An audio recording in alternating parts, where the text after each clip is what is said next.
Jeudi 24 mai 2018, c'est l'heure des informations sur EZAE TV. Le sommaire. Plusieurs dossiers examinés ce 24 mai en Conseil des ministres, notamment les montants de cession des intrants agricoles et du coton graine aux producteurs. Les détails dans cette édition. Bilan et perspectives sur la gratuité de l'école au Bénin au cœur des échanges ce mercredi 23 mai 2018. Une conférence tenue par le réseau des acteurs de développement de l'éducation au Bénin. À chaque mois du Ramadan, des coffrets sont offerts aux musulmans en guise de soutien. Mais cette année, les spécialistes de coffrets se plaignent de méventes.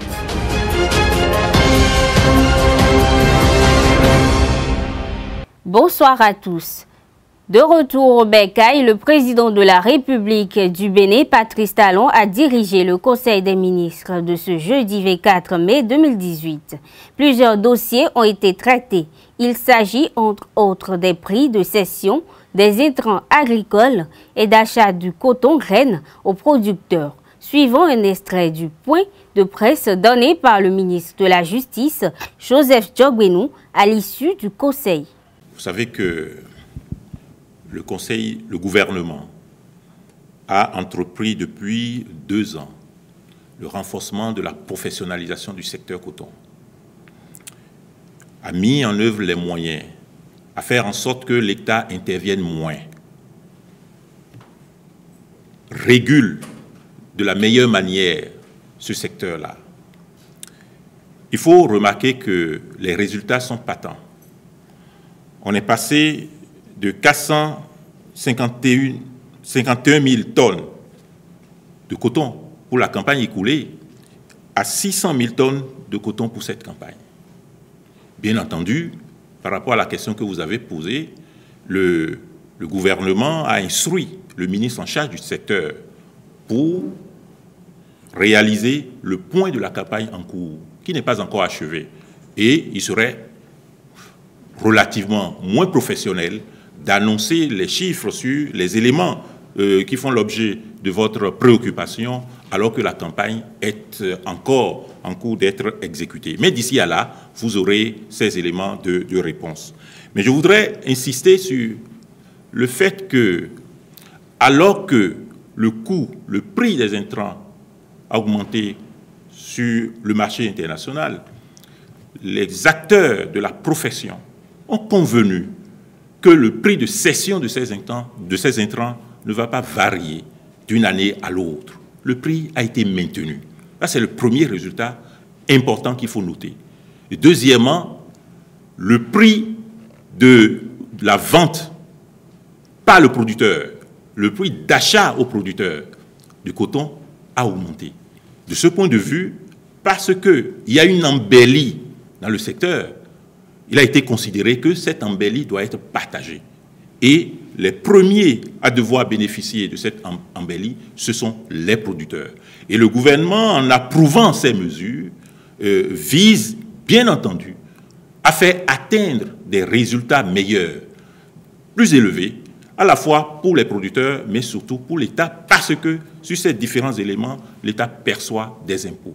Et donc, de ce point de vue, c'est une bonne nouvelle pour nos compatriotes qui sont dans le secteur, mais également pour l'État.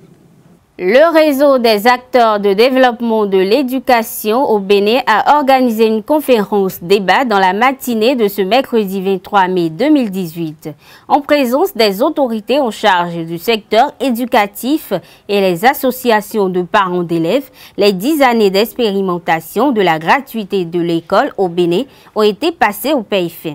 Plus d'une trentaine d'organisations non gouvernementales et associations actives en éducation ont pris part aux assises, suivant le coordonnateur national et le président Radeb pour plus d'explications. Après les travaux de ce matin, nous allons nous asseoir et faire un plan de plaidoyer pour adresser les propositions ou les suggestions que nous aurons retenues ensemble dans le cadre de cette conférence, pour nous adresser aux autorités compétentes afin d'améliorer la mesure de la gratuité sur le terrain surtout en ce qui concerne les acteurs qui la vivent au quotidien. Moi, je comprends les directeurs d'école qui réclament parfois des frais aux élèves ou aux écoliers.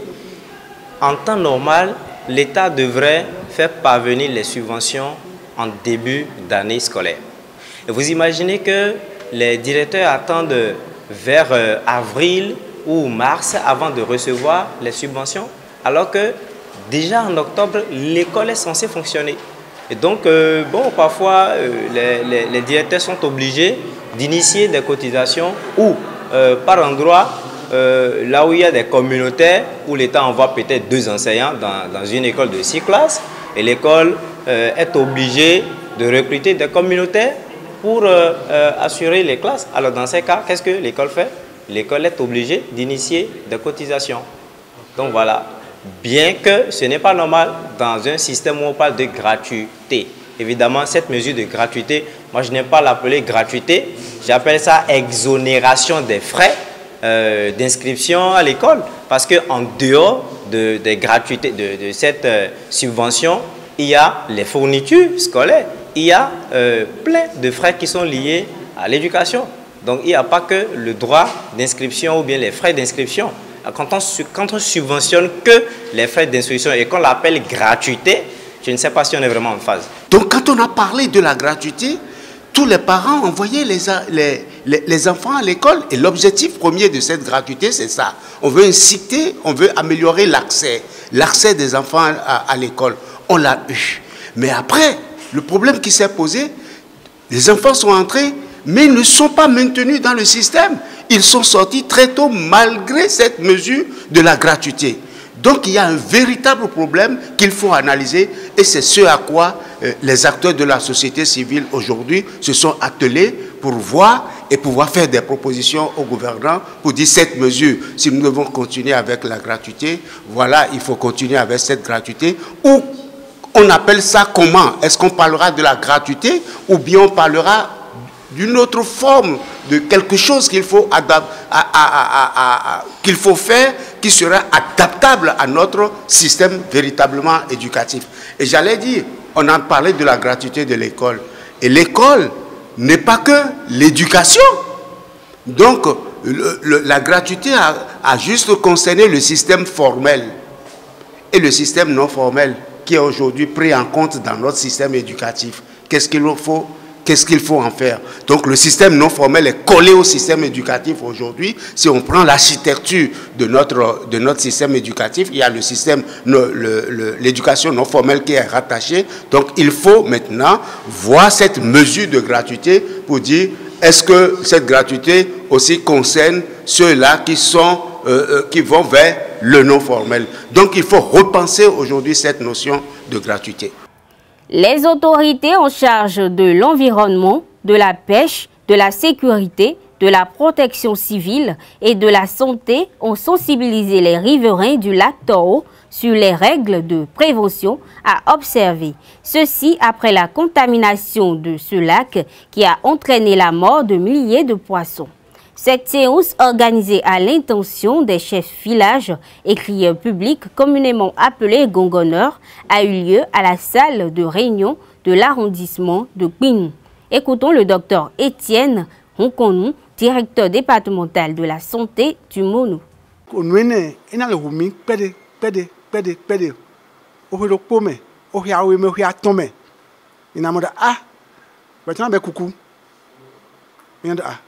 Minado yebodo boyi be onwedu egbe oyawe me ina mo itan onwedu egbe ohwena ni edu egbe do tuta le me de do ka ohwena mi wedu tegbe ne ma mi ge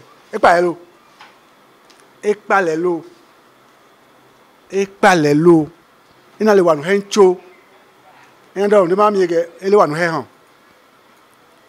osun opo me osun awe me ohwelo me ohiawe me ina asanti ina be cancer alopade ina lo ibodo bowi be to via ibodo bowi le lo e do odo mi no yi boyun na hweyin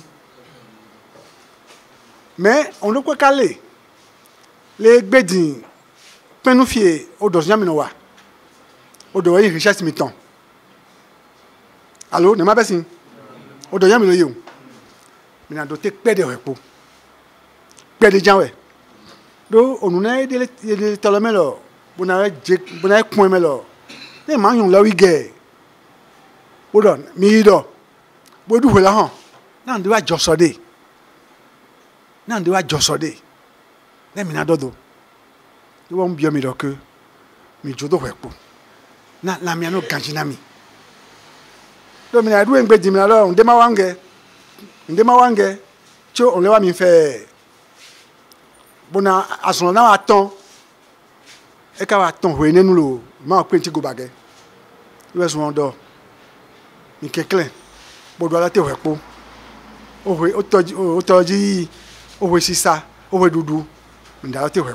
En cette période du Ramadan, les fidèles musulmans jeûnent et prient.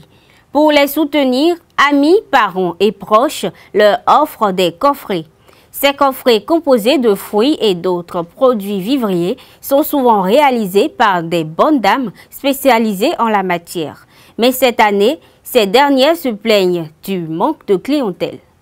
Ils sont nombreux à offrir de petits cadeaux à leurs frères, sœurs et amis musulmans en période de carême. Souvent constitués de fruits, ces petits emballages démontrent l'union et la fraternité des uns envers les autres, malgré la différence des obédiences. Nous sommes déjà à une semaine du jeûne, mais on n'observe quasiment aucune affluence vers les étalages de fruits du côté de Kanri.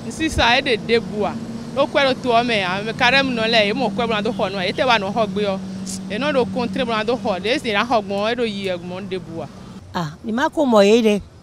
Et d'ailleurs, les Wendions, des Awedjers, Tenwe Bédion, il faut dire Biblioji. Ama Dion, mais comment mettia, et Nawa, et Manawa, mais Cotoin. Donc, nous condoyons. Et nous avons validé à quoi des minutes, mais nous aussi savons. À quoi des macardia, où est-ce bon, et moi j'ai eu et les quelqu'un bois l'homici.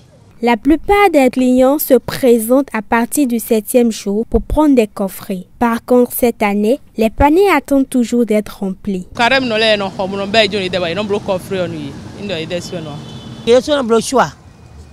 Bon Dieu nous les e ba mi de mi so nous les demain. Mi so les demain, mi so les demain.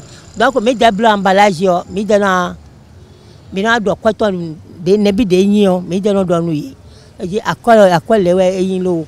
Bon, et quand on soit en mi. À ma quoi là, mais disons, mais comment métier, mais quoi tout des et n'ayez bon. Ces vendeurs souhaitent un bon mois de carême à la communauté musulmane et invitent les uns les autres à venir s'approvisionner afin de ne point rompre la coutume. Le parquet de Cotonou a tenu une séance de travail avec le conseil communal de Cotonou le vendredi 18 mai 2018. Tenue sous l'égide du procureur de la République près le tribunal de première instance de première classe de Cotonou, cette rencontre s'est focalisée autour de 3 axes, à savoir l'état civil, le code de procédure pénale et la loi sur le foncier. Suivant à cet effet le procureur Gilbert Ulrich Togbono pour plus de précision. Les gens ont été dégagés.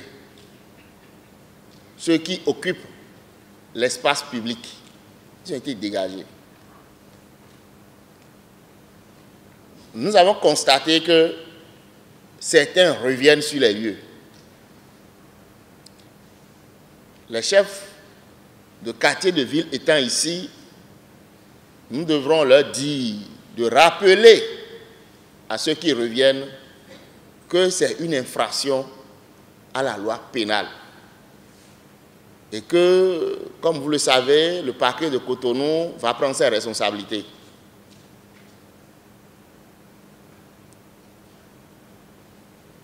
L'article 513 dit « Toute occupation illégale du domaine public ou de zone non édificandi ou impropre à l'habitation par une personne physique ou morale est punie d'une amende allant de 500 000 francs à 3 millions de francs CFA. Et la complicité est également punie des mêmes peines.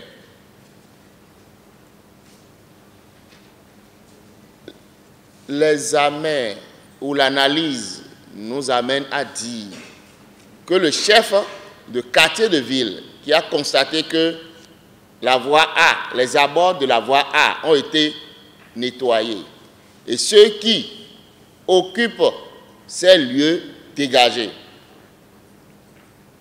Mais il constate qu'avec le temps, les gens reviennent. Il ne les somme pas, il ne leur dit rien, il observe, il se tait. Lorsque, dans l'exercice des recommandations, les officiers de police judiciaire vont poursuivre ceux qui sont revenus sur les lieux, ils peuvent, j'aime bien, ils ont la faculté d'interpeller également le chef quartier. Motif pris de ce que, malgré que les gens soient dégagés, il n'a pas pris la peine d'informer suffisamment ceux qui sont revenus. Que être responsable, c'est rendre compte de ce que l'on a et de ce que l'on est. Si nous avons accepté d'être chef quartier de ville, c'est que nous avons l'obligation d'assumer la fonction que nous avons acceptée. Donc, dans l'exercice de cette fonction, en ce qui concerne le domaine public, je nous invite à jouer notre participation. Nous avons constaté, monsieur le maire, nous avons constaté qu'il y a des chefs quartiers qui louent, je dis bien louent, et qui prennent de l'argent, qui louent les domaines publics, qui louent les abords des voies et qui prennent de l'argent sans donner reçu, sans que les sous n'atterrissent dans les caisses du propriétaire du domaine public, c'est-à-dire nous tous, l'État.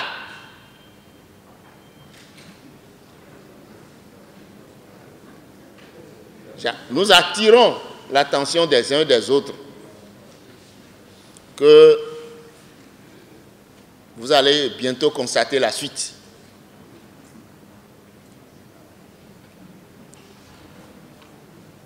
En ce qui concerne toujours les zones impropres à l'habitation, le parquet de Cotonou recommande aux chefs quartiers de ville d'y veiller, d'inviter ceux qui pensent qu'ils sont propriétaires de bas-fonds,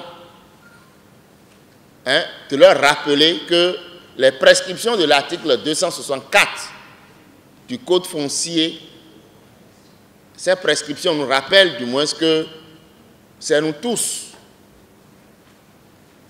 ou du moins l'État ou la collectivité territoriale qui est propriétaire du bas-fond.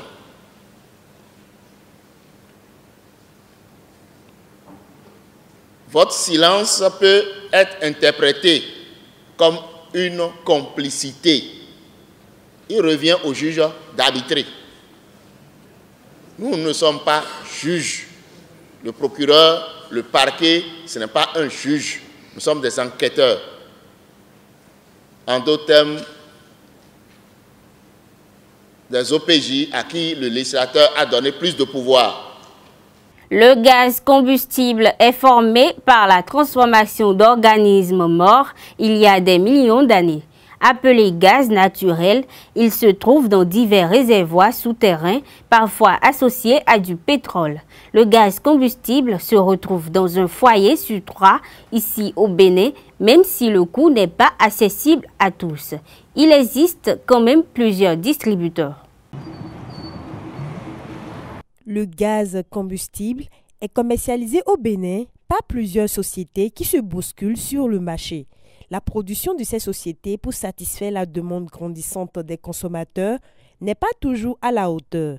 Les périodes de pénurie alternent avec celles de grande disponibilité. Sur le marché, outre l'habillage des bouteilles, il n'y a pas de grande différence entre le prix et le contenu. On charge le gaz on charge ça. Quand nous finissons de vendre les gaz là maintenant, ils viennent pour prendre les bouteilles et ils rechargent. C'est les bouteilles diffèrent, c'est tout. Sinon, la bouteille de Oris maintenant c'est rouge, ceci c'est bleu. Chacun a sa chose là et on sait que tel c'est pour telle chose. Pour le moment, le mois passé, on avait vendu ça à 2950. Oui, donc cette mois-ci, on est en train de vendre le gaz. Le 12 kg est à 6310. Le 6 est à 3030 francs. Oui. C'est le même prix quand le gouvernement fixe normalement, c'est le même prix que chaque chose là doit vendre. Il arrive des fois que peut-être d'autres peuvent augmenter un peu de 1100 francs les revendeurs. Après, bon, nous seulement sur 1 kg, nous pouvons trouver 30 francs dessus. Les sociétés qui disposent des installations adéquates pour le chargement des bouteilles connaissent parfois des difficultés liées à la distribution. Dans le rang des consommateurs, le coût du produit limite certains et avantage d'autres. Je ne peux pas inverser un capital de combien, 50 000 ou un truc comme ça pour une PAC. Et puis après inverser combien, 6 000, je ne sais pas combien ils ont dit là. Bon. Et puis je me suis dit, mes sources de revenus ne me permettent pas pour le moment de m'investir dedans. 6 325. C'est bon, le prix est normal et ça nous arrange. Malgré les efforts déployés par différentes structures, dont la DAEM, développement de l'accès à l'énergie moderne, qui promet l'accès à l'énergie moderne, l'usage du gaz domestique reste réservé à quelques privilégiés. Mesdames et messieurs, c'est la fin de cette édition. Merci de rester fidèles à votre télévision et à bientôt.